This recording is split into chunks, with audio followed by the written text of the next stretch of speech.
നമസ്കാരം, പ്രവാസി മലയാളിയിലേക്ക് സ്വാഗതം. കോവിഡ് വ്യാപനവും അതിനെ തുടർന്നുണ്ടായ നിയന്ത്രണങ്ങളും മറ്റും ഏറ്റവും അധികം പ്രതിസന്ധിയിലാക്കിയത് പ്രവാസികളെയാണ്.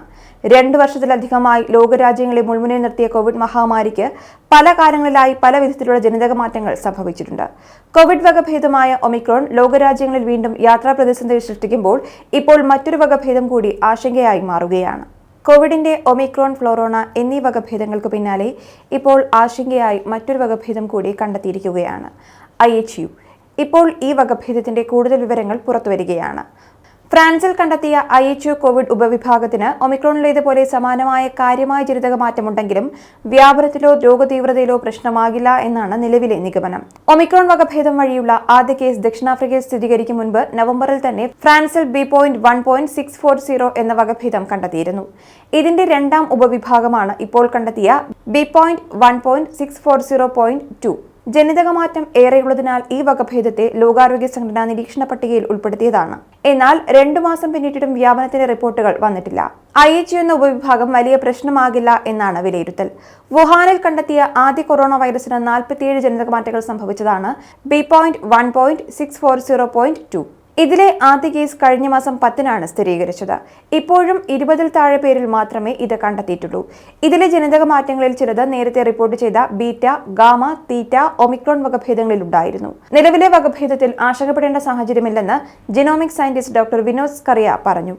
പുതിയ ഉപവിഭാഗം വഴി കോവിഡ് ബാധിച്ചവരെല്ലാം ആഫ്രിക്കൻ രാജ്യമായ കാമറൂണിൽ നിന്നുള്ളവരാണ്.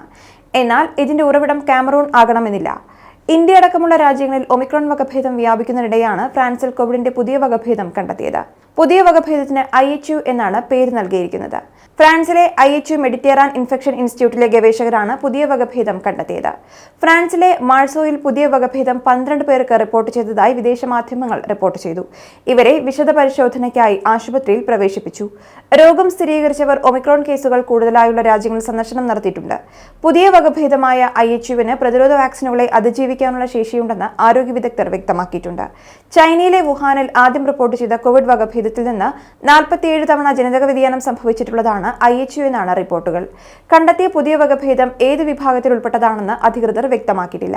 വ്യാപനശേഷി, രോഗതീവ്രത എന്നിവയെക്കുറിച്ചും ശാസ്ത്രീയ വിശദീകരണങ്ങൾ ലഭ്യമായിട്ടില്ല. ലോകാരോഗ്യ സംഘടനയുടെ ഭാഗത്തു നിന്നും വിശദീകരണം ഇതുവരെ ഉണ്ടായിട്ടില്ല. കഴിഞ്ഞ നവംബർ 24-ന് ദക്ഷിണാഫ്രിക്കയിൽ നിന്നെടുത്ത സാമ്പിളിലാണ് ഒമിക്രോൺ വേരിയന്റ് കണ്ടെത്തിയത്. അതിനുശേഷം ഇത് 100-ലധികം രാജ്യങ്ങളിലേക്ക് വ്യാപിച്ചു. ഇന്ത്യയിൽ ഏകദേശം 1900 പേർക്ക് രോഗം ബാധിച്ചുവെന്നാണ് റിപ്പോർട്ട്. ഇതിനിടെ ഇസ്രായേലിൽ ഫ്ലോറോണ രോഗം കണ്ടെത്തിയിരുന്നു. കോവിഡും ഇൻഫ്ലുവൻസയും ഒരുമിച്ച് സ്ഥിരീകരിക്കുന്ന ഫ്ലോറോണ രോഗാവസ്ഥ ഒരാളിൽ സ്ഥിരീകരിക്കുന്നത് ഇതാദ്യമായാണെന്ന് അറബ് ന്യൂസ് റിപ്പോർട്ട് ചെയ്തിരുന്നു. പ്രസവത്തിനായി ആശുപത്രിയിൽ പ്രവേശിപ്പിച്ച ഒരു ഗർഭിണിയിലാണ് ഫ്ലോറോണ റിപ്പോർട്ട് ചെയ്തതെന്നാണ് അന്താരാഷ്ട്ര മാധ്യമങ്ങൾ വ്യക്തമാക്കുന്നത്. ഒമിക്രോൺ വ്യാപനത്തിന്റെ പശ്ചാത്തലത്തിൽ ഇസ്രായേലിൽ 4ാം ഡോസ് വാക്സിൻ നൽകാനുള്ള ഒരുക്കത്തിനിടെയാണ് പുതിയ രോഗം റിപ്പോർട്ട് ചെയ്തത്. കോവിഡ് ബാധിച്ചാൽ ഗുരുതരമാകാൻ സാധ്യതയുള്ള ആരോഗ്യ പ്രശ്നങ്ങളുള്ളവർക്കാണ് അധിക ഡോസ് വാക്സിൻ നൽകുന്നത്. ന്യൂസ് ഡെസ്ക്, പ്രവാസി മലയാളി.